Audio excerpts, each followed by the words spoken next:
Hey everybody, today I'm going to be tricking myself into believing that this is my own hand. And the end goal of this is once I trick myself into believing that this is my own hand, I'm going to be crushing it in the hydraulic press while my brain is thinking it's my own hand and see if my brain can actually trick myself into believing there's any pain happening. It should be pretty crazy.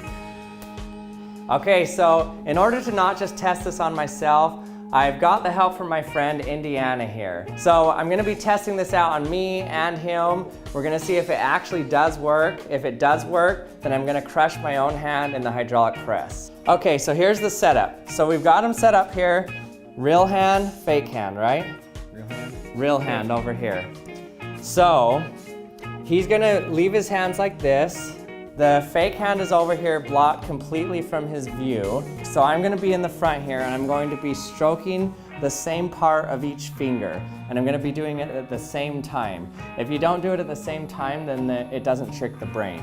So how is this actually happening? Well, scientists began studying this phenomenon when they noticed that some patients who had strokes noticed that they began to feel like their hand or their limb or some other appendage was not their own. And in fact, sometimes they even claimed ownership of somebody else's appendage. And so they would say they think that their hand isn't their own, or they would think somebody else's hand is their own hand. And this wasn't just a passive belief, but they literally thought they didn't own their own hand, it wasn't part of their body, or someone else's hand was part of their body. And so scientists began to understand that they could dramatically alter the sense of ownership of your own body somehow. For the patients with the stroke, it was due to a damaged part of their brain. But scientists actually set out to see if they could alter the sense of ownership of the body with an experiment. And one of those experiments is this rubber hand experiment. And the reason this works so well is because the sense of ownership of your own body comes from a lot of different sensory organs in your body, not just one. And so your brain combines your vision along with your sense of touch to know that this is your own hand, this belongs to your body. But you can mess with that a little bit by changing up the vision. So you still feel the touch, but your brain starts to assign that touch as to coming from somewhere else because it starts to trust your eyes. Your eyes see that a hand is being touched in the same way that your hand is being felt out of your view. And so your brain starts to reassign that appendage. So it says, okay, even though I'm pretty sure this wasn't my hand, it starts to just believe that it is your hand. Here we go. Here we go.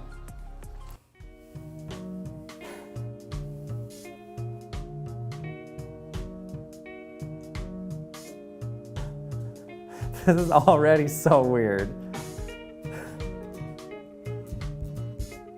Oh, weird. Oh. See what happens if you hold her hand.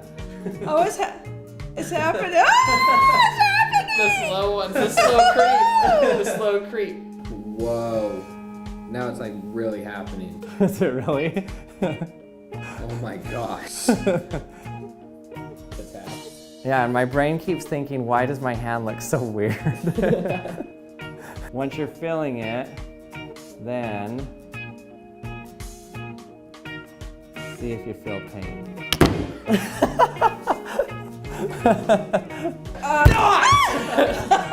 Holy cow, that's so weird. Oh my gosh. Oh my gosh, that's so cool. So how do you feel like you've lost your hand? My hand's not even here. Like, this is an illusion. So that's called dismembership. So your brain actually, once it starts to pick up that it thinks that the rubber hand is your own hand, then it actually dismembers, it starts to dismember your other hand. And scientists have actually studied this. They've actually looked into what happens when you start to dismember your own hand. You actually start to lose the ability to respond quickly in it. And so the way they tested this is, so they had the setup, and once it starts to change into the hand, thinking that the hand is your own part of your own body, then they would send electrical impulses from the brain down the hand and see how long it took to respond in your real hand, and it actually delayed the response time.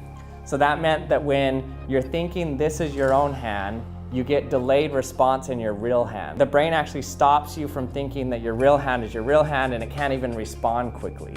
That was weird. that was like an out-of-body experience. I don't know why. It just was this.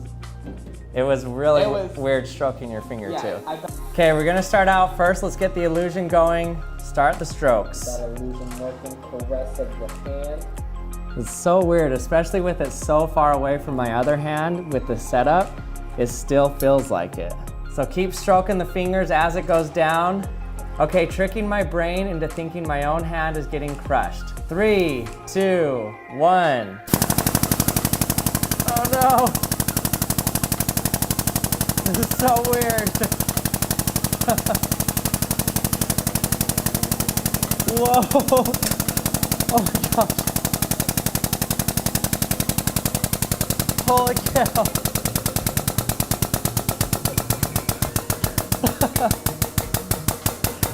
Oh, that's horrible.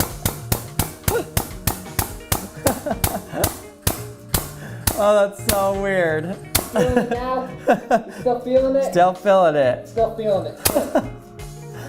Okay, so this is really weird. So it's obviously crushed, but I still feel it like it's my own hand there. I can feel him stroking my hand, and it looks like my hand, but it's a hand that's crushed in a press. So the hand illusion, the rubber hand illusion still works while your hand's getting crushed in a hydraulic press. Uh-oh, my arm's caught. That's so no. funny. Can you unhook me? Yep.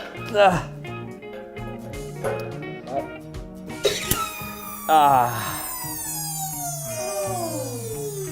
Not that bad. No, not Oh, well, okay. That's kind of bad. You know, a couple stitches here and there. That'd be great. I just gotta say, thank you so much for letting me be the assistant scientist today. Assistant to the scientist, actually. All right. Okay, so I'd like to thank Indiana for joining me in this video. So Indiana actually has his own channel that he's actually had for quite a while. I want to see him get to 1,000 subscribers. Head over to his channel. He filmed some behind the scenes footage for this whole video. Pretty good behind the scenes footage know I here. did. You know I So head out, what's your channel name? Indibo, INDIBEAU, one word. We do anything from traveling around the world to puppet shows. I'll put a link in my description. Go check out his channel, subscribe if you want, get him to 1,000 subscribers at least. So thanks for watching another episode of The Action Lab. I hope you enjoyed it. If you did, remember to hit the subscribe button, hit the bell to be notified when my latest video's out. And if you haven't gone to theactionlab.com, head over there, check out my subscription box. Thanks for watching, and I'll see you next time.